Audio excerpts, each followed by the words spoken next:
자, 오늘 설교 제목은 애프터 서비스가 되겠습니다. 굉장히 낯선 설교 제목일 수도 있겠지만 최종 병기 5박으로 하려다가 애프터 서비스라는 제목으로 제가 설교 제목을 그래도 한 단계 낮추어서 정했으니까 양해해 주시기를 바랍니다. 제가 얼마 전 오래된 노트북이 있었어요. 교회에서 좀 쓰려고 했는데 노트북이 너무 후져가지고 돌아가질 않는 거예요. 그래서 애프터 서비스 센터에 갔어요. 근데 제가 이렇게 AS를 받고 있는데 굉장히 낡은 프린트, 옛날 프린트를 갖고 오셔서 어떤 할아버님이 AS를 받으시는 거예요. 근데 제가 이렇게 보니까 단순한 작동법도 모르셔갖고 그걸 고장내드리신 할아버지셨는데 이 AS 직원이 굉장히 친절하고 내공 있게 끝까지 고쳐서 그거를 안 사셔도 된다고, 쓰시면 된다고 이렇게 고쳐 보내시는 걸 보면서 제가 굉장히 그 애프터 서비스 센터 직원의 내공과 또 그 회사에 대해서 조금 새롭게 보았습니다. 그 회사는 이제 S전자였습니다.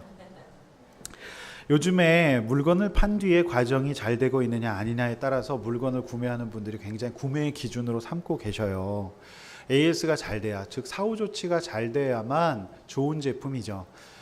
물론 제품 자체의 경쟁력과 가격 경쟁력이 있어도 소위 얘기하는 이제 외국에서 생산된, 이제 중국에서 생산된 저가형 제품은 굉장히 경쟁력이 있지만 어떻게 보면 AS가 잘 되지 않아서 사람들이 그 제품을 안 사게 되는 것 같습니다.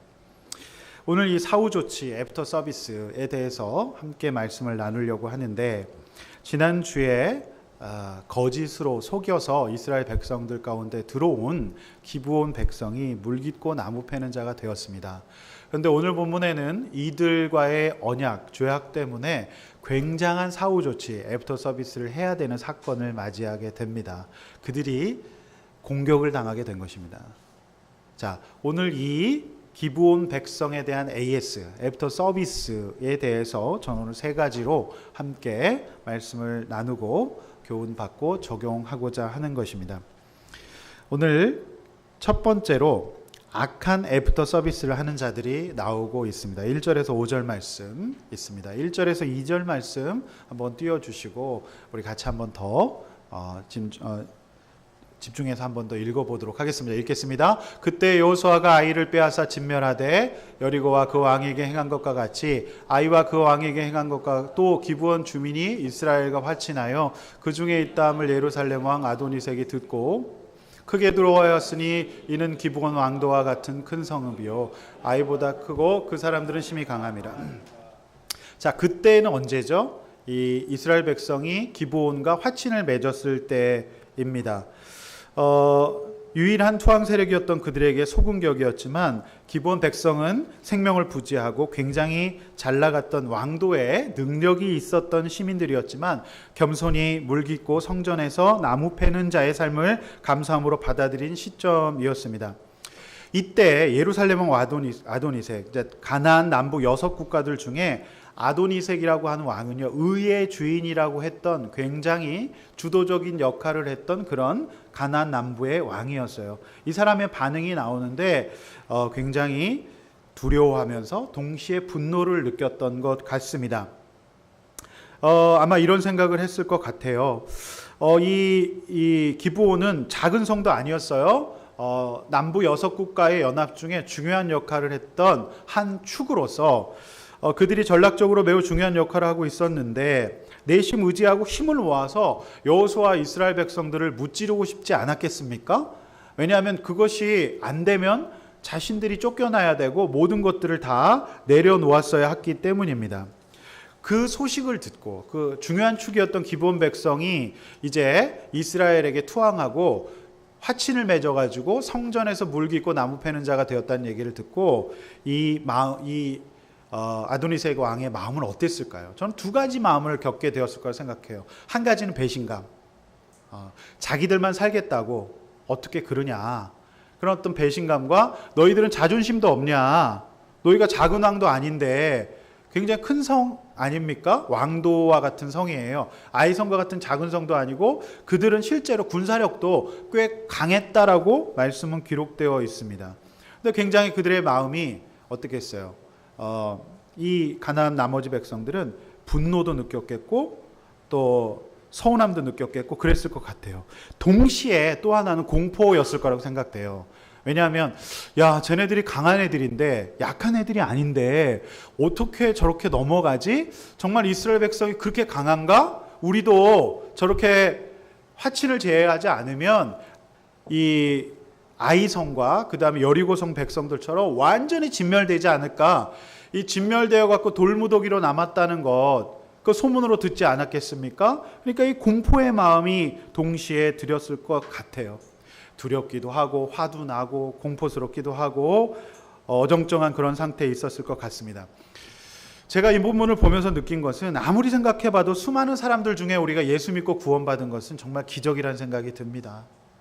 이상 많은 사람들이 있습니다.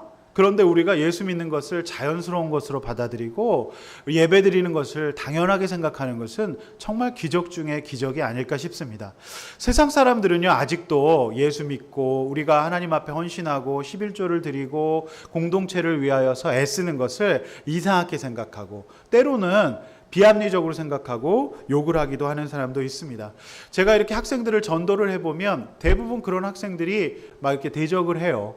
그러면서 교회 가면 어렵지 않느냐, 교회 가서 오히려 막 이렇게 몹쓸 사기를 당한 적도 많다, 이렇게 하면서 막 목사 욕을 하는 사람들도 많이 볼 수가 있어요. 그런 것을 보면 우리가 이렇게 하나님과 화친하여서 예수 믿고 구원받은 것이 정말 기적이 아닌가, 그런 생각을 하게 됩니다. 자, 3절에서 5절 말씀을 보면은 결국 그들은 주변 가나안 국가들과 연합을 이루어서 나름의 연합을 깬 기브온 백성들을 응징하고 공격하자는 결론에 이르게 돼요. 이제 말씀이 없으면, 믿음이 없으면 결국 그거는 사생결단, 너 죽고 나 죽자밖에 안 된다라고 하는 것입니다. 그들이 화친을 한 이유가 너무 싫었던 거죠. 그것 때문에 공격을 한다고 오늘 3절 5절에서는 분명히 기록을 하고 있습니다. 마태복음 5장 10절은 의를 위해 핍박받는 것이 너무나도 당연하다고 말씀하고 있습니다. 세상은 우리 가운데 있는 의, 복음을 이해하지 못하기 때문에 그것을 핍박할 수밖에 없다라고 하는 것입니다. 영적인 목적을 추구하고 하나님께 영광을 돌리고 연합하는 게 너무너무 싫은 거예요. 그게 마음에 안 드는 겁니다. 그러니까 일종의 행사를 하면 기독교색은 빼고, 제가 가끔 이렇게 이제 목사라는 것을 아는 이제 사람들이 있지 않습니까? 그러면 이제 강연을 이렇게 하거나 또 뭐 학교에서 강의할 때 늘 부탁하는 게 있어요. 기독교색은 빼주세요. 혹시나 뭐 또 전도를 하거나 뭐 이렇게 성경 얘기할까봐 그런 부분을 경계하시는 것 같아요. 그러나 말든지 저는 합니다. 그러고 나면 다음에 안 부르죠. 결국 이런 결론을 맺을 수밖에 없는 것이 세상 사람들의 이제 방법인 것 같아요. 자, 그들이 왜 모였을까요? 그 동맹의 목적은 무엇이었을까요? 사실 그들은 기득권을 잘 잃고 싶지 않았어요. 왜냐하면 가나안에서 워낙에 좋은 땅이었어요. 워낙에 농사도 잘 되고요. 또 연안 지방에는 무역을 통해서 굉장히 많은 것을 얻을 수가 있었어요. 그러나 그 가나안 땅은 영적 후사가 나와야 되고 구원에 쓰임받아야 될 땅이었죠. 그러니까 그들 입장에서는 얼마나 분하고 억울하고 싫었겠습니까? 그런데 놀랍게도 이 기브온 백성이 그것을 내려놓고 그저 성전에서 물 깃고 나무 패는 하찮은 일이라도 감사하겠다라고 이렇게 나온 자들이 있었으니 이제 이 가나안의 5 왕들은 기브온이 너무너무 밉고 싫었을 겁니다. 그래서 그들의 이 동맹이 뭉쳐지기는 하지만 그들은 이권과 기득권, 자신들의 욕심과 대대로 왕이었던 그들의 삶을 여전히 유지하는 것, 그것 때문에 그들은 동맹을 맺고 있다는 거죠. 이 동맹이 온전할 수가 없겠죠. 자, 저는 이제 이걸 보면서 마치 그 조직폭력배들, 그들의 동맹 같아 보였어요. 그들이 이제 어떻게 합니까? 그들의 그 조직을 배반하거나 그 어떤 조직원이 이렇게 다른 조직으로 넘어가게 되면 소위 이런 얘기를 합니다. 방맹이, 야구 방맹이 막 이런 거 들고 가즈아 딱 이러는데, 가즈아가 그게 요즘에 거의 유행어가 됐어요. 가즈아 이렇게 얘기를 하는데 저만 하나요? 모르시는군요. 가즈아를. 가즈아 이래요. 그게 뭐냐면 이제 조직 폭력배들이 싸움하러 갈 때, 전쟁할 때 가즈아 이러면서 가요. 그게 요즘에 거의 뭐 일상 용어가 되다시피 했어요. 근데 저는 어떤 수련회 포스터를 봤더니 수련회 가지와 이렇게 써놨더라고요. 어떤 청소년 수련회 포스터가 수련회 가지와예요. 그 뭐 싸우러 가겠다는 건지 뭐 하는 건지 모르겠는데 딱 그런 겁니다. 그러니까 연합의 목적이 선하지 못하니까 또 이기고 또 이기려는 마음으로 그런 싹은 다 잘라버려야 된다는 마음으로 가서 전쟁을 하고 그 사람을 응징하죠. 딱 그런 격이에요, 지금. 이 동맹이. 그러니 이단의 경우는 어떤가요? 그럼 이단에서 나가면요, 그 이단에서 나가면 막 저주를 퍼붓고요, 막 난리가 나요. 똑같은 것이 아니겠습니까? 그러니까 이제 조직폭력배와 이단의 연합을 흐트르거나 그 연합을 깨려고 하는 자들을 이제 응징하는 모습이 이 본문 가운데 이제 보여집니다. 그러니까 하나님의 영광과는 전혀 상관이 없지요. 그러니까 이들은 영적인 시각이 완전히 없었기 때문에 하나님이 이스라엘과 여호수아에게 함께 하시잖아요. 그것을 볼 안목이 없는 거예요. 그러니까 구원의 가치가 전혀 없으니까 그저 배반했다는 이유로 한 말을 지키지 않았다는 이유로 전쟁을 불사하고 죽여버리겠다는 사후 조치, 즉 악한 애프터 서비스를 오늘 하고 있는 것을 볼 수가 있습니다. 제가 지난 수요일 날 사무엘하 12장 말씀을 해석하면서 진정한 회개라는 것은 무엇인지에 대해서 함께 나누었어요. 진정한 회개란 자신이 버려놓은 일을 인정하고 죽을 것만 같은 수치와 조롱 그리고 고통 앞에서 죽지 않고 살아가는 게 회개라 그랬어요. 사는 게 얼마나 힘들어요. 그런데 그 환경을 인정하고 다윗은 자신이 행한 파렴치한 행동을 하나님께서 다 드러내시고 나단 선지자를 통해서 굉장히 독한 말씀을 들었어요. 너희 집에 칼이 끊이지 않을 거고 너의 자녀는 하나님께서 심판으로 받으시겠다고 얘기를 하셨어요. 그리고 그가 행한 일을 백주에 드러내서 모든 사람이 알게 하겠다고 하니까 이 다윗의 마음이 어땠겠어요? 그런데 놀랍게 다윗은 그것을 회개하고 그대로 살아갑니다. 그의 자녀가 아프자 금식을 하고 하나님 앞에 매달리고 하나님께서 결국 데려가시자 인정하고 왕궁으로 복귀하여 몸을 씻고 단장하고 일상으로 복귀하여 평범한 삶을 살아내고 음식을 먹는 모습을 볼 수가 있어요. 회개란 무엇인가? 본인의 모든 삶을 인정하고 환경을 말씀으로 해석하여서 나아가는 것, 생각해 볼수록 진리라는 생각이 듭니다. 그러나 모든 사건에 대해서 하나님 앞에서 이 사건이 왜 왔을까를 생각하며 온전한 회개를 하지 않는 사람은요, 늘 감정이 찜찜하고 분노가 자주자주 올라옵니다. 무엇보다 다윗이 예배가 회복된 것처럼 예배가 회복이 되지 않고요, 자신에게 일어난 사건과 환경이 해석이 잘 안 될 수밖에 없습니다. 예루살렘 왕 아도니셋과 나머지 가나안들의 왕들은 혹시 이런 생각을 해보면 안 됐을까요? 저는 그 생각을 해봅니다. 그 강했던 기브온 백성이 자신의 기득권을 다 내려놓고 성전에서 물 깃고 나무 패는 자가 되었다면, 자, 왜 그랬을까? 그들도 생각이 있고 그들도 쉽게 말해서 온갖 일을 해본 달고 다른 사람인데 다 판단이 있지 않았을까? 그러면 기브온 백성은 왜 그런 판단을 했을까? 한번 물어보고 싶지 않았을까요? 다 이유가 있었을 텐데, 그들도 머리가 있는 사람일 텐데 왜 그렇게 했을까라는 생각, 또 이런 생각 해볼 수 있지 않았을까 싶어요. 아, 그들이 나를 배반했어. 그러면 그래? 내가 그러면 그동안 이 사람에게, 이 왕에게 그렇게 신뢰를 주지 못했구나. 내가 저들과 연합에 정말 끈이 굉장히 얕았구나. 이런 어떤 본인을 반성해 볼 수도 있지 않았을까요? 그런데 이런 생각을 이제 반성적 사고라고 해요. 인간은 이 반성적 사고를 잘해야 성숙한 사람이 된다라고 해요. 이걸 영적으로 얘기하면 회개라고 얘기를 하는데요. 그것을 못했을 때 언제냐면요, 무조건 자신만 옳다고 자신이 강하다는 갑의 생각, 즉 가나안 왕의 생각, 대대로 누려온 그 가나안의 갑 생활에 굉장히 익숙해져 있었기 때문에 평생 왕족으로 살면서 어려서부터 왕자였기 때문에 한 번도 다른 사람이 왕이 되는 것을 생각하지 못했어요. 즉 회개는 내 연약함과 죄를 보는 겸손을 바탕으로 이루어지는 영적인 과정이기 때문에 영적인 과정을 하나도 겪지 못하고 있는 이 가나안 백성들의 모습을 볼 수가 있어요. 특별히 왕들이 해서는 안 될 이렇게 잔혹하고 또는 파괴적인 방식의 애프터 서비스를 하고 있는 거예요. 그들 뒤에, 이스라엘 백성 뒤에 누가 있는가는 전혀 생각하고 있지 않아요.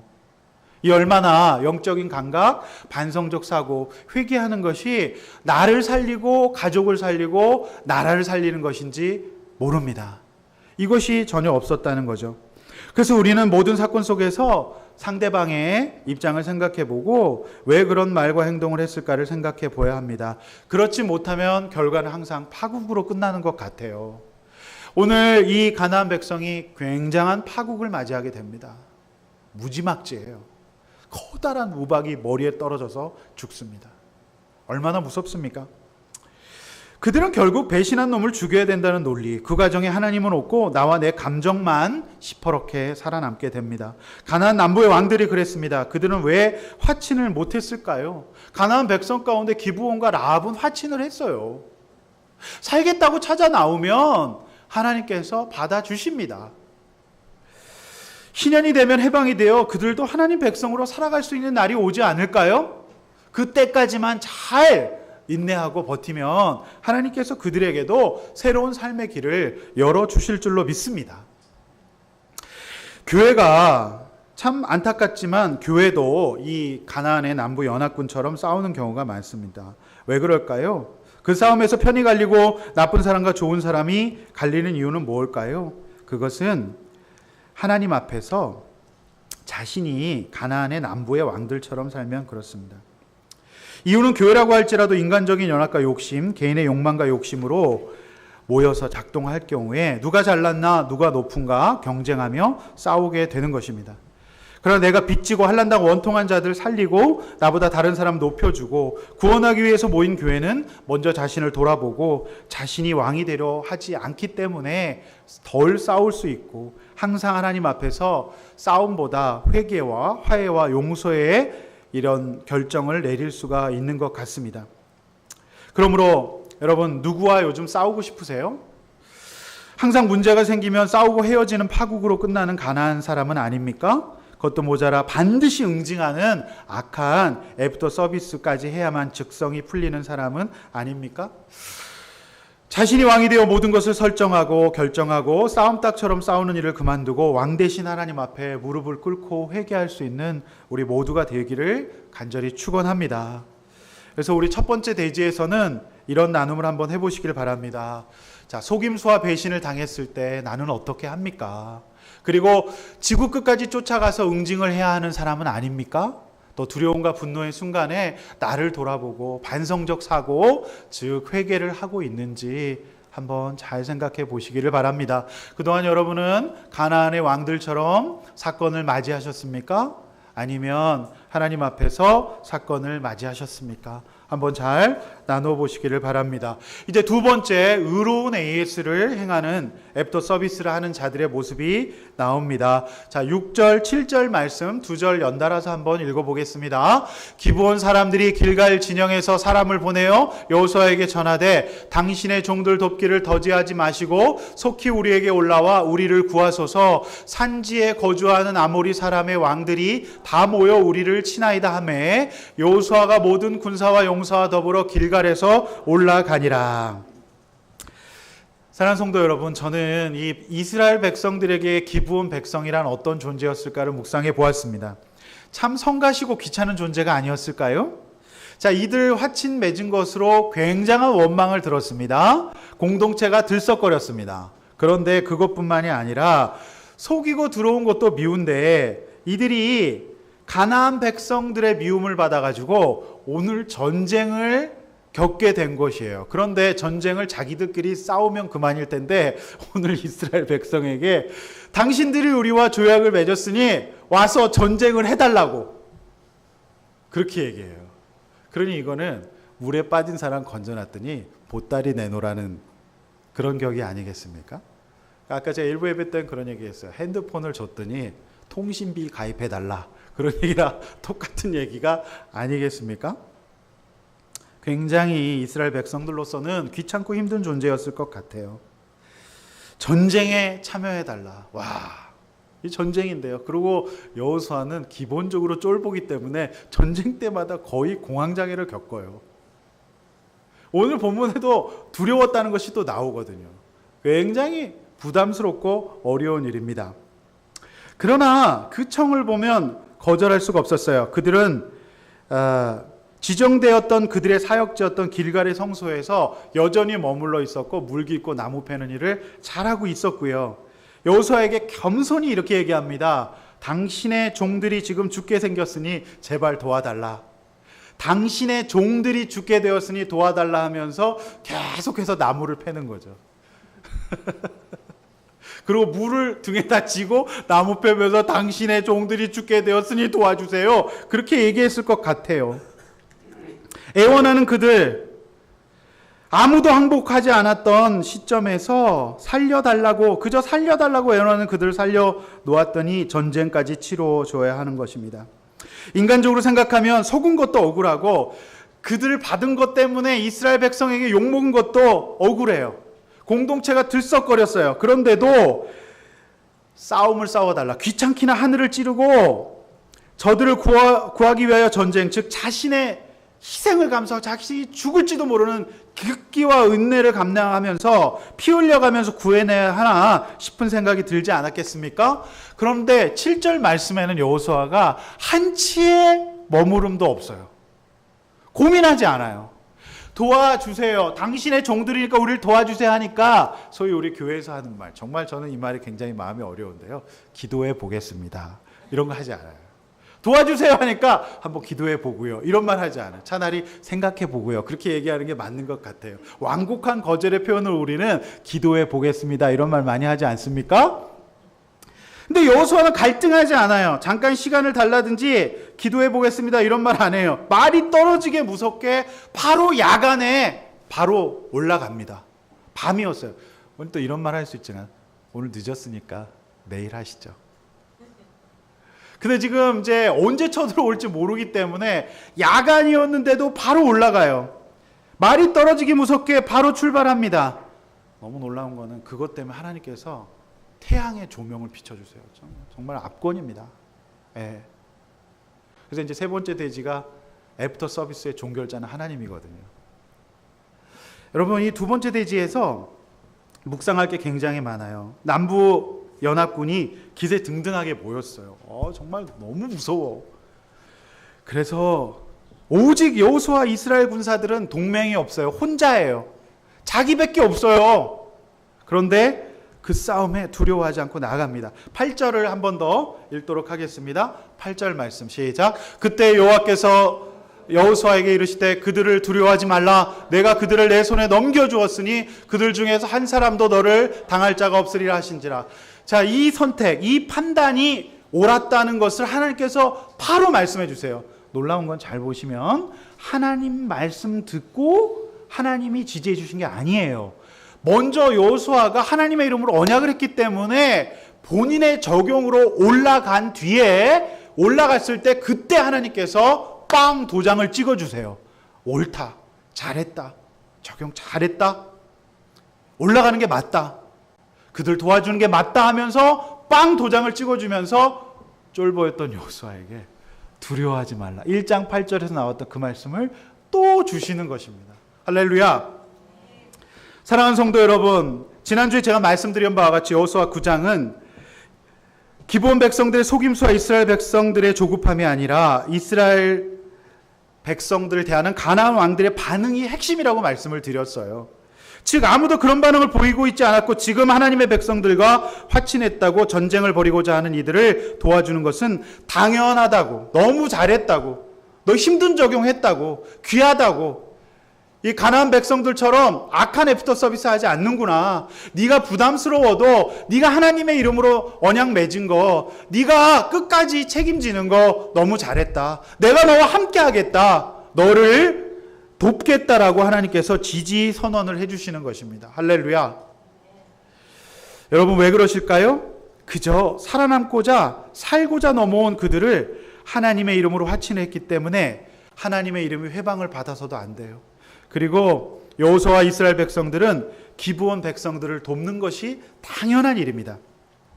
물론 귀찮고 힘든 일이에요. 마음에 부인이 필요해요. 내 자신을 죽여야 가능한 거예요. 안 싸워도 되는 싸움이에요. 나도 먹고 살기 힘들어요. 나도 힘들어, 어려워. 그렇지만 이 일을 해야 되는 이유는 하나님 나라 때문이에요. 여호수아 개인을 위한 나라가 아니에요. 가나안 왕들처럼 가나안 왕들의 명예와 자존심을 위한 나라가 아니었습니다. 하나님 나라 때문에 이스라엘 백성은 그곳을 가서 도와줘야 하는 것입니다. 누구든지 회개하면 영적 이스라엘 나라가 될 수 있다는 이 왕국에서 왕도를 내려놓고 비록 그 과정은 비루했지만 그 결과를 받아들이고 성전에서 물 깊고 나무 패는 낮아지는 적용을 한 영혼을 위하여서 그들이 야간이라도 바로 올라가는 것은 당연합니다.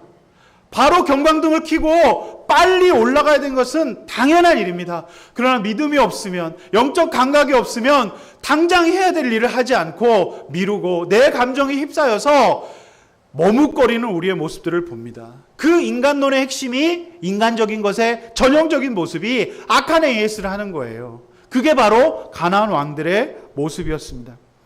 우리를 왜 성도로 부르셨습니까? 우리가 그런 사람들 구출하라고, 그런 사람들 도와주라고 우리를 하나님의 백성으로, 우리 아둘람 교회로 불러주시는 줄로 믿습니다. 화침만 맺고 끝나는 것이 아니에요. 물건 팔면 끝입니까? 아니지 않습니까? 이스라엘 백성은 화침 맺고 끝나는 것이 아니라 위기에 처한 저들을 살려내는 애프터 서비스까지 해야 되는 것이 당연합니다. 그래야 1등 백성입니다. 1등 하나님의 백성입니다. 우수하고 위대한 하나님의 백성이 해야 되는 일은 그들을 고쳐주는 것까지 해야 되는 것입니다. 9절 말씀 한번 또 읽습니다. 9절 말씀 시작. 여호수아가 또 길갈에서 야간에 밤새도록 올라갑니다. 여러분, 밤새도록 올라갔다는 것이 연약한 영혼, 지친 영혼, 두려워 떨고 있는 영혼, 하나님의 백성으로 살아보겠다고 온 사람들을 돕는 사람의 마음이 아니겠습니까? 우리는 목장을 하면서 정말 밤새도록 이야기했습니다. 요즘 금요 목장이 굉장히 지금 밤새도록 하고 있는 것 같아요. 제가 CCTV로 보면 끝날 때가 됐는데 안 끝나. 밤새도록 하시는 것 같아요. 또 우리는 그동안 많은 사람 살리기 위하여서 부부가 싸움이 나면 밤새도록 달려가셨던 우리 목자님들 많이 계셨는 줄로 믿습니다. 또 우리가 무엇보다도 수련회를 밤새도록 했던 적이 또 있습니다. 왜 그랬을까요? 왜 그랬을까요? 한 사람이라도 살려보려고 그러지 않았겠습니까? 여러분, 저는 여기서 길갈의 의미가 굉장히 묵상이 되어졌어요. 길갈은 어떤 곳이죠? 우리가 여호수아 말씀 쭉 들었잖아요. 길갈은 제사장이 건너고 다시 가서 그 요단강 가운데 있는 돌을 가지고 비를 쌓아놨던 곳이에요. 즉 하나님의 기적, 하나님의 은혜, 너무 놀랐던 곳, 너무 감사했던 곳, 우리의 첫사랑의 추억이 있는 곳, 그것이 바로 길갈입니다. 바로 그곳으로 올라가는 거예요. 그곳으로 올라가서 사명을 다시 일깨우고 있는 모습을 볼 수가 있습니다. 구원을 위한 바로 예수 그리스도가 오실 가나안 땅이었기 때문에 항복하고 자신의 모든 것을 내려놓고 투항한 자들은 구원받을 수 있다는 메시지를 가나안에 선포할 수 있는 상징적인 기회가 이 기회가 될 것으로 받아들였던 것입니다. 그것이 바로 여호수아와 이 일행의 심야 길갈 작전이었습니다. 사랑하는 성도 여러분, 우리가 어떤 일을 해야 될까요? 우리가 어떤 일을 버려야 될까요? 우리가 지금 급하게 가야 될 곳은 어디입니까? 여러분, 우리 교회가 그런 생각이 듭니다. 모든 사람이 모인 곳에는 가나안 왕들처럼 행하면 반드시 싸움이 일어납니다. 각자 가나안의 왕이 되어 주도권을 잡고자 할 때에 다툼이 일어날 수 있습니다. 무엇보다도 목사인 저 같은 사람이 정말 가나안 왕이 되지 않기 위하여서 늘 깨어 있어야 합니다. 제가 하나님 앞에서 조금이라도 하나님 앞에서 가나안 왕의 교만한 모습과 그런 생각을 갖고 있다고 한다면 반드시 이런 싸움이 일어날 것입니다. 사랑하는 성도 여러분, 목자님들도 이 말씀을 적용해야 합니다. 목양을 하다 보면 여러분의 목원이 여러분의 뒤통수를 치고 기부원 같은 목원을 만나게 될 수도 있어요. 주일학교 교사들도 마찬가지입니다. 또 기부원 학생들이 있어요. 집이 어디니 기부원 주소지를 잘 보시기를 바랍니다.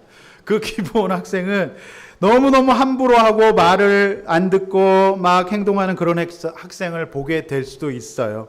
수련회를 가면 아이가 읍내로 도망가서 호프집에 앉아있기도 합니다. 그들의 주소지는 기부원이에요. 그러면 가서 싸워줘야 돼요. 더 놀라운 건 진짜 문자적으로 수련회에서 애들끼리 싸움이 나요. 치고받고 싸움이 나요. 그런데 제가 어떤 선생님 한 분은 가서 화해와 화친을 하는 게 아니라 자기가 그 아이들과 또 싸우는 것을 봐요. 출동하셔가지고. 그래서 수련회 폭행 사건도 일어나고 그런 것을 봅니다. 보통 이제 수련회 처음 오시는 선생님들이 애들을 그렇게 패요. 예, 기부원 왕처럼. 여러분, 우리가 이제 그런 이제 목양 가운데에서 그런 학생들을 맞이하게 되면 어떤 생각이 드나요? 내가 가나안 왕의 고개를 들게 돼. 어떤 고개를 들게 되면 저것이 나를 무시하나? 저것이 나를, 내가 누군데, 내가 얼마나 귀중한 시간 내서 이러고 있는데 저것이 나를 지금 함부로 대하네, 무시하네. 이러면 인정과 자존심과 열등감의 가나안이 이제 왕이 되어서 확 듭니다. 그러면 어떤 생각이 들어요? 말 잘 듣는 어떤 친구를 잘 이렇게 해가지고 둘이 연합을 합니다. 그래서 그 아이를 은근히 외면하거나 왕따시키고 싶은 생각이 들 때가 있지 않았습니까? 그래서 그런 행동이 바로 첫 번째 대제에서 말하는 가나안 왕들의 악한 애프터 서비스라고 하는 거예요. 그러므로 우리 모든 영적 지도자들이 회개를 해야 될 줄로 믿습니다. 끝까지 우리가 AS를 해야 돼요. 길갈로 갔다고 했습니다. 저는 그것이 우리의 이제 전화 신방과 또 찾아가는 신방이라고 생각합니다. 우리가 설사 우리가 연합해서 같이 갈 사람이 없더라도 홀로라도 찾아가야 합니다. 그것이 모든 우리 애프터 서비스를 해야 될 목자들이 해야 될 일인 줄로 믿습니다. 여러분, 결혼 생활과 가정을 한번 생각해 보십시오. 살다 보면 남편의 연약한 점이 드러나고 부부간에 속았다라고 하는 거짓이 들통나기도 합니다. 또 자녀들이 속을 썩이고 전쟁에 휘말려 도움을 요청해 오기도 해요. 애들이 학폭에 걸렸어요. 전쟁이 일어났어요. 그런데 누구에게 도와달라고 하죠? 부모에게 도와달라고 합니다. 그러면 제가 진짜 학폭을 많이 가보지 않았겠습니까? 제가 학폭 전문 상담인데요. 그 학폭 전문 상담 한번 해주고 건당 500만 원 받는 변호사가 있더라고요. 저한테 오시면은 그냥 해드립니다. 가서 말려줘야 돼요. 근데 제가 학폭에서 진짜 학폭에서 봤던 일인데 어떤 부모님이 애를 막 선생님 앞에서 막 때리면서 이 자식아 내가 이런 데 오지 말자 그랬잖아 그러면서 애를 갖다가 막 폭행을. 나는 그 아이의 눈빛을 잊지 못하겠어요. 이 사람 믿을 사람 하나도 없구나. 엄마마저. 이미 그 아이는 학생 주임과 사건과 담임한테 충분히 혼나고 법정에 끌려왔는데 거기서 부모님이 또 애를 갖다가 패는 거예요. 그래서 제가 너무너무 속이 상했는데 제가 코칭했던 그 우리 부모님은 많은 사람 앞에서 엄마가 잘못했다. 엄마 때문이다. 우리 아들은 죄가 없어요. 다 부모를 잘못 만나서 그랬어요. 그러니까 같이 있었던 선생님들이 다 우는 거예요. 같은 학폭이었는데 한쪽에서는 전쟁을 벌이고 한쪽에서는 그렇게 나가니까 덩달아서 그때 가벼운 처분으로 끝났던 적이 있습니다. 그러니까 이제 반성적 사고를 하면서 억울하고 분하죠. 내가 이러려고 자식 길렀나. 그런데 그때 반성적 사고를 하면서 도와주는 그 적용을 했더니 정말 모든 것이 선하게 이제 끝났던 그런 적이 있습니다. 사랑하는 성도 여러분, 여러분의 배우자 때로는 그냥 너무 힘들지 않으세요? 그냥 정말 우리 친정 식구들이나 시댁 식구들과 연합해서 공격하고 싶을 때 없으셨습니까? 아니면은 우리 어머니들이 하는 방법은 딸들과 연합해요. 그래서 아빠를 굉장히 나쁜 사람으로 몰아가는 경우 굉장히 많이 봐요. 그래서 딸은 좋기도 하지만 굉장히 위험한 것 같아요. 아빠에게 또 적이 될 수도 있기 때문에. 근데 저희 딸은 저의 편입니다. 할렐루야. 저희 딸은 그냥 제가 그렇게 좋고 그냥 걱정스럽나 봐. 아빠 많이 먹지 마. 아빠. 그래서 막 오늘도 여기 제가 나오는데 저희 딸이 오더니 저한테 뽀뽀를 쭉 해주는 거예요. 너무 이제 딸이 참 이쁜 것 같아요. 여간 다행이 아닙니다. 여러분, AS 해야 되는 게 힘들어요. 그러니까 언제까지 AS 해야 되나? 자식이 속을 썩일 때, 배우자가 속을 썩일 때 참 AS 해야 될 일이 많아요. 그런데 어떻게 해야 됩니까? 우리가 언약했잖아요. 우리가 유아 세례 받을 때 언약했잖아요. 애들, 내가 이 아이를 끝까지 영적으로 견인하고 이 아이를 위하여 기도하고 이 아이의 신앙적인 성장을 돕겠다라고 얘기했잖아요. 하나님과 언약했죠. 그리고 우리 혼인서약 때도 아프거나 슬프거나 여러 가지 일이 있을 때 내 배우자를 정말 검은 머리 팥뿌리가 될 때까지 돕기로 작정하지 않으셨습니까? 그러면 그 언약을 지키기 위하여서 우리는 지체 없이 달려가야 돼요. 그것이 우리의 적용입니다.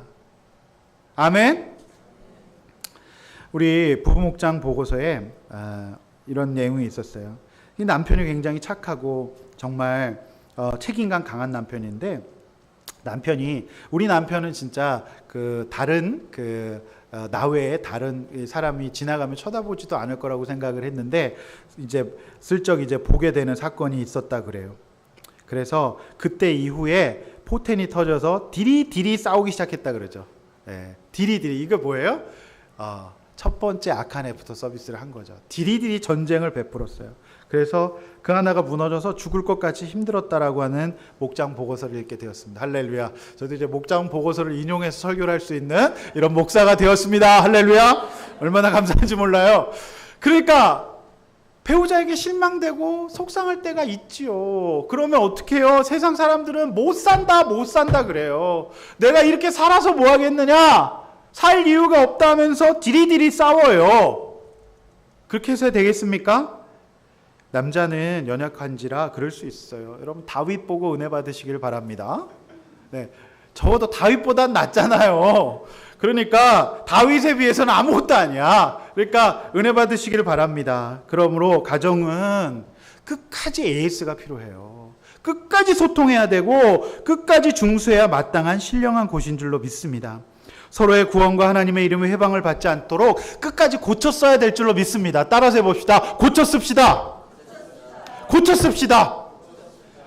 네, 내 자녀와 내 배우자는 고쳐 쓰는 거예요. 끝까지 고쳐 쓰시길 바랍니다. 왜요? 우리는 언약을 맺었잖아요. 언약을 맺었기 때문에 고쳐 쓰시기를 바랍니다. 네, 고쳐 쓰시기를 바랍니다. 그래서 두 번째 대지의 결론은 이거예요. 길갈로 기브온을 구하러 온 이런 일을 한 이유는 하나님의 구원 때문이었죠. 속았지만 종종 우리 인생은 사실 속았다는 느낌을 받게 돼요.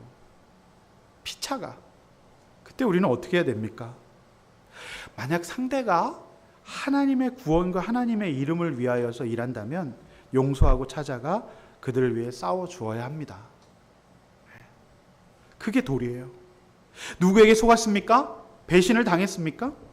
또 속임과 배신을 베푸니가 연약하지만 그래도 구원을 위해서 일하고 구원을 사모한다면 죽일 것이 아니라, 또는 모른 척할 것이 아니라, 안 보는 것이 아니라 함께 싸워 주어야 합니다. 이것이 하나님께서 기뻐하시는 적용인 줄로 믿습니다. 여러분은 속았다고 귀찮다고 힘들다고 안 보려고 하지 않습니까? 여러분, 상대가 예뻐서가 아니에요. 인간적인 감정이 아닙니다. 기본 백성이, 이스라엘 백성에 뭐가 예뻤겠습니까? 예뻐서가 아니라 믿음으로 하는 거예요. 말씀으로 하는 거예요. 그것이 우리의 언약이기 때문에 그렇습니다. 그 말씀이 내 감정과 생각, 내 선입견을 지배하고 사랑과 온유로 내 마음을 다스려 주셔야만 가능한 것이 영적인 AS입니다. 아예 이 말씀으로 내가 섬겨야 될 대상이라는 것을 믿음이 없으면 세뇌라도 시켜야 합니다. 여호수아처럼 오직 서로의 구원과 하나님의 이름을 위하여 선한 싸움을 하는, 끝까지 고쳐 쓰는 적용 우리가 서로 할 수 있기를 원합니다. 우리 공동체 안에서도 우리가 그렇게 서로 하지 않으시겠습니까? 그것이 우리가 해야 될 일인 줄로 믿습니다. 아멘. 이렇게 한번 나눠보십시오. 내 주변의 기브온과 같이 나를 속이는 사람들을 어떻게 대하십니까? 외면하거나 책임지기 싫어하지는 않으십니까? 또 하나님의 이름과 구원 때문에 내가 동참하고 싸워줘야 할 대상은 누굽니까? 자, 찾아가고 전화해 주고 있습니까? 안 보면 그만이라고 생각하십니까? 여러분 싸워주시기를 바랍니다. 그 언약을 끝까지 지켜서 고쳐 쓰시기를 바랍니다. 네, 안 고쳐지는 건 없어요. 기계도 고장나는데 사람이 어떻게 고장 안 나겠습니까? 기계보다 사람이 약하지 않습니까? 그러니까 우리가 열심히 고쳐주는 적용하실 때 세 번째, 이제 하나님께서 여러분의 애프터 서비스에 종결자로 나서주신다라고 하는 것입니다. 할렐루야. 속인 자 기브온을 위한 애프터 서비스의 종결자는 다름 아닌 하나님이셨어요. 10절 말씀은 하나님께서 그들을 패하게 하셨다고 해요. 역시 전쟁은 하나님께 속한 거예요. 이스라엘 백성이 싸운 것이 아니라 이스라엘 백성이 하나님의 마음에 합한 행동을 한 것뿐이었습니다. 가나안 왕들 연합군 모두 아무 손도 쓰지 못하고 완벽하게 패하게 됩니다. 도망가기 바빴어요. 11절 말씀 한번 띄워주시기를 바랍니다. 11절 말씀 우리 다 같이 큰 목소리로 읽습니다. 그들이 이스라엘 앞에서 도망하여 베토론의 비탈에서 내려갈 때에 여호와께서 하늘에서 큰 우박덩이를 아세가에서 이르기까지 내리심에 그들이 죽었으니 이스라엘 자손의 칼에 죽은 자보다 우박에 죽은 자가 더 많았다. 저는 이 본문을 보면서 굉장히 흥분됐어요. 하나님 정말 급했구나. 하나님이 너무너무 예뻐했구나. 얘네들이 이스라엘 백성들이 칼을 휘둘러서 죽은 사람보다 갑자기 마른 하늘에서 우박이 떨어지기 시작하는데 우리가 생각하는 우박 아닙니다. 집채만한 우박이 떨어져서 사람이 머리를 맞아 죽는 거예요. 그러니 하나님이 얼마나 급하셨으면 이스라엘 백성 그 AS에 하다가 다칠까 봐 하나님이 얼마나 지금 마음이 설레시고 어린아이처럼 좀 어떻게 보면 착한 진짜 하나님이 회개한 백성들에게 굉장히 유치하게 나오세요. 어떨 때. 우리 여호수아 사무엘을 보면서 나단 선지자가 그렇게 화를 내더니 이 다윗이 그렇게 싹 회개하고 인정하고 금식하고 딱 가니까 어떻게 해요? 갑자기 여디디야 넌 하나님께 사랑을 받은 자야 하면서 하는 거예요. 어떻게 그렇게 하나니까 너무너무 조금만 보여주면 너무 기뻐하는 거예요. 마치 우리가 공부 안 하던 애가 공부 좀 하는 거 보면 어쩌죠 너무 예뻐요. 우리 아들 너무 예쁜 애 가서 막 간식 갖다 주는 거랑 똑같습니다. 할렐루야. 우리 하나님은 그런 하나님이세요. 이스라엘 백성에게 너 정말 진짜로 너 어려운 일 한다. 너 그거 내가 안다. 야, 너 가만히 있어. 내가 싸우지. 갑자기 하늘에서 우박이 막 내리는데 집채만한 우박이 내려서 다 깔려 죽는 거예요. 여러분 조선시대의 최종 병기는 활이었습니다. 멀리서 활에 포서 팍 쏴면 갑자기 달려와서 어디를 맞을지 몰라요. 그래서 우리가 최종 병기 활이라고 하는 영화가 나왔었어요. 박해일에서 쫙 해서 꼬아가지고 탁 쏘면 맞죠. 근데 저는 여기서 오늘 설교 제목을 최종 병기 우박이라고 지을 뻔했어요. 이 우박이 막 내려와서 다 죽는 거예요. 이게 얼마나 하나님께서 사실은 저는 이건 하나님의 드라마, 하나님의 블랙 코미디, 너무너무 하나님께서 마음이 급하시다는 걸 보여주는 거죠. 놀랍지 않습니까? 사랑하는 성도 여러분, 우리가 정말 육신의 정욕으로는 내 아픔으로는 내 열등감으로 내 상처로는 우리가 뒤집어질 수밖에 없어요. 그래서 우리가 싸우거나 안부거나 세일을 규합하게 된다니까요. 그런데 오늘 이스라엘 백성이 그렇게 하지 않고 찾아가서 싸워주겠다는 적용을 하니까 하나님이 다 싸워주시는 거예요. 거 봐라. 여러분 이걸 기적이라고 해요. 이걸 간증이라고 해요. 출애굽기 9장 24절 하나님의 최종 병기가 우박이라는 것을 보여주는 확신 구절이 있습니다. 자, 한번 띄워주세요. 출애굽 9장 24절 읽습니다. 시작. 우박이 내림과 불덩이가 우박에 섞여 내림이 심히 맹렬하니 나라가 생긴 그때로부터 애굽의 온 땅에 그와 같은 일이 없었다. 이 우박이 여러 종류인데요. 불과 함께 내리는 우박이 요건 또 약간 좀 옵션이 다른 거예요. 그러니까 구약 성경 내내 보면 심판의 도구, 하나님이 전쟁의 심판의 도구로 사실 우박을 굉장히 자주 사용하셨어요. 그러면 하나님의 최종 병기는 활이다 우박이다? 우박이었어요.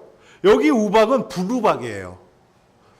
그러니까 불도 내리면서 우박도 내리는 하나님이 구약에서 굉장히 자주 사용하셨던 병기가 우박입니다.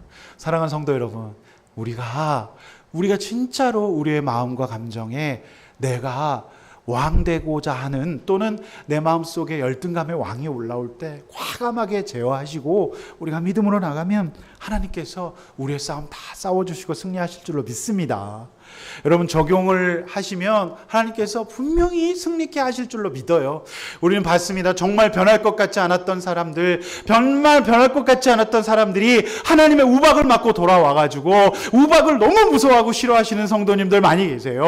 특별히 천덩이 치기만 해도 두려워 떨어서 지옥에 갈 것 같은 생각을 갖고 있는 성도님들 굉장히 많아요.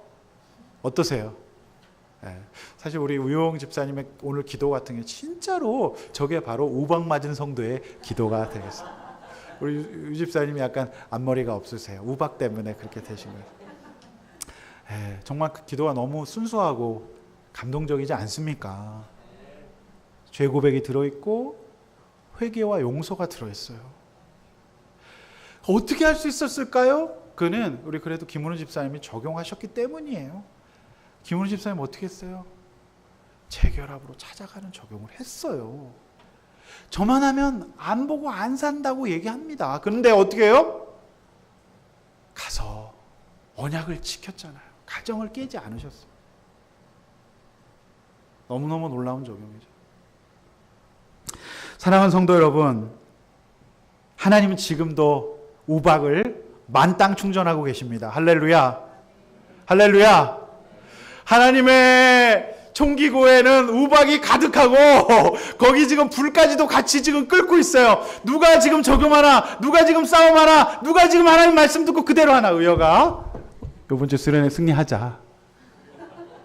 의여가 너 여기 정말 혼자 와서 친구들하고 진짜 여기서 잘 지내봐. 목사님 말씀 믿고 진짜 순종해봐. 하나님이 너의 인생에 너의 모든 대적. 그래서 제가 오늘 너무 애통해갖고 오늘 의역이 붙잡고 기도했어요. 손잡고 둘이 앉아갖고 의자 놓고, 하나님 우리 의역이 정말 은혜 받고 정말 예수 믿고 오늘 구원의 확신을 공부하는 날이었거든요.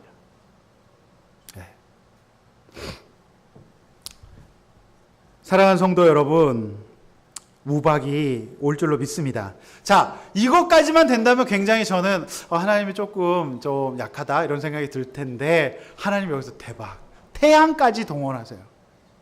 자, 그때는 이제 야간이었습니다. 야간에 올라가야 돼요. 그래갖고 야간 작전의 필수적인 건 뭐예요? 조명탄이에요. 그래서 우리가 인천 상륙작전 보면 영화 보잖아요. 벌써 조명탄을 빡 쏘고 어떻게 해요? 한포 사격으로 막 지원을 하고 항공기가 막 때려 부어가지고 인천을 점령하지 않습니까? 마찬가지예요. 우박을 하나님께서 후방에서 막 쏴주시고 그 다음에 여호수아 기도해요. 하나님 어두워요, 안 보여. 그러니까 기도를 하니까 어떻게 됐어요? 태양이 뜩 떴어요. 마치 백야처럼 태양이 떠서 끝까지 그 작전을 수행하는데 어떤 어려움도 없도록 도와주셨다라고 하는 것이 오늘 성경 말씀의 기록이에요. 12, 14절에 그 내용이 나와 있습니다. 여러분, 야훼는 어둡습니다. 사실 우리 적용의 길이 어두워요. 우리가 믿음의 적용, 믿음의 행보를 할 때 어두워요. 길이 안 보여요. 앞이 안 보여요. 이렇게 하는 게 맞을까? 이렇게 한다고 될까? 언제 끝날까? 두렵고 떨리는 마음이 듭니다. 힘들지 않을까? 가다가 넘어지지 않을까? 여러분, 우리의 적용의 길은 그런 거예요. 이스라엘 백성의 구원의 길에는 그런 거예요. 금방 좋아지지 않습니다. 여러분, 해가 갑자기 쓱 떴다가 싹 꺼지고, 형광처럼 해가 싹 꺼지고 그런 거 봤습니까? 해는 천천히 떴다가 천천히 어두워집니다. 우리 모든 가족들이 가정을 중수하기 위하여서 수많은 세월을 보내오셨어요. 수많은 밤들을 뜬 눈으로 보내오지 않으셨습니까? 어둡고 힘든 과정을 통과해 오지 않으셨습니까? 하나님의 마음인 거예요. 그들 혹시 다칠까봐, 그들 어두워서 일을 못할까봐, 마음이 정말로 힘들어질까봐 하나님께서 태양을 뚝 떠가지고 끝까지 마치기까지 지켜주셨다고 해요. 이 얼마나 놀라운 하나님의 역사입니까? 저는 물리적인 어두움과 심적인 어두움 두 가지를 다 묵상했어요. 물리적으로 어두움 진짜 답답해요. 저는 그래서 제가 이제 나사렛 대학에서 강의할 때 진짜 마음이 아팠던 것이 시각 안내견을 끌고 오는 학생들이에요. 앞을 못 본다는 고통이 어떨까? 여러분, 한번 눈을 감고 세상을 살아간다 생각해 보세요. 그런데도요, 그 학생들이 열심히 수업을 듣고 이렇게 살아가는 걸 봤어요. 제가 너무너무 감사했어요. 육신의 어두움도 굉장히 어려워요. 우리 인생이 신앙길이라는 게 말씀대로 하면 길이 안 보일 때가 있어요. 또 마음의 어두움 너무 힘들죠. 이렇게 한다고 내가 이것이 끝날까? 이거 언제 끝날까? 어두워요. 그러나 사랑하는 성도 여러분, 여러분의 적용이 하나님 말씀에 합한 것이라고 한다면 여러분의 어두운 길에 하나님께서 예배로 은혜로 붉은 성령의 불로 밝게 비춰주실 줄로 믿습니다. 믿으시기 바랍니다. 여러분, 주님의 전기는 끊기지 않아요. 하나님의 발전소는 정전이 없습니다. 할렐루야. 그래서 오늘 여기 우리 불빛을 제가 요즘에 켜놔요. 예, 밤이 되면 꺼지지만은 낮 동안에 계속 켜놓도록. 교회가 하나님의 은혜로 그렇게 지켜주시는 역사하심이 있어지시기를 축원합니다. 그간의 역사들을 보십시오. 정말 못 살 것 같지 않았나요? 어두울 것 같지 않았나요? 힘들 것 같지 않았나요? 그러나 하나님께서 지금도 여러분 위에 태양을 비춰 여러분의 적용이 오차가 없도록 지키고 인도하실 줄로 믿습니다. 모두가 내가 한 것이 아니었어요. 내 인생의 싸움은 하나님의 우박과 햇빛 때문이었음을 고백합니다. 믿으십니까? 세 번째 대지의 결론은 이것입니다. 기브온을 살리려는 구출 전쟁이 소망에 있는 것은 이 싸움에 하나님이 동참해 주신다는 사실입니다. 하나님이 자신이 인간과의 언약을 끝까지 지키고 선한 목적의 싸움을 절대적으로 지원하시기 때문이에요. 그러므로 나는 혼자 살지 않습니다. 누구와 함께 삽니까? 주님과 함께 사는 것입니다. 나는 하나님의 뜻에 합하기만 하면 돼요. 나머지 싸움은 하나님께서 다 싸워주실 것입니다. 오랜만에 소리 지르네요. 다 싸워주실 것입니다. 우리가 기대하지 못한 방법으로 하나님이 싸워주실 줄로 믿습니다. 이 사실을 믿으시길 바랍니다. 우리 가정의 중수와 영혼 구원 때문에 힘든 싸움을 싸워주시기로 작정하셨다면 내가 상상하지 못하는 방식으로 자연과 만물을 통하여 하나님은 일해 주실 것입니다. 할렐루야. 할렐루야. 믿으십니까? 영혼 구원과 하나님의 영광을 위한 싸움에 주저하지 마시기를 바랍니다.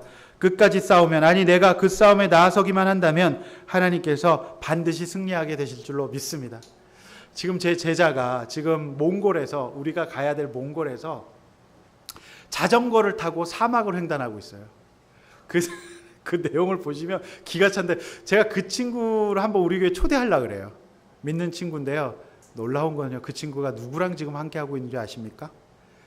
청소년 쉼터의 아이들과 함께 지금 몽골을 횡단하고 있어요. 근데 죽을 것만 같아요. 근데 이 학생이 자신이 제일 앞에서 근데 자전거를 타면 늘 역풍이 분대. 그래서 본인이 바람을 막으면서 앞으로 가고 있다고. 이 여정 가운데 지금 함께해요. 지금도 더운데 몽골 사막을 지금 자전거로 투어하고 있어요. 근데 이 학생이 지금 이제 그런 힘든 청소년들을 데리고 그렇게 이제 해외에 이제 그런 이제 수련 활동을 통해서 아이들을 변화시키는 그런 일을 하고 있어요.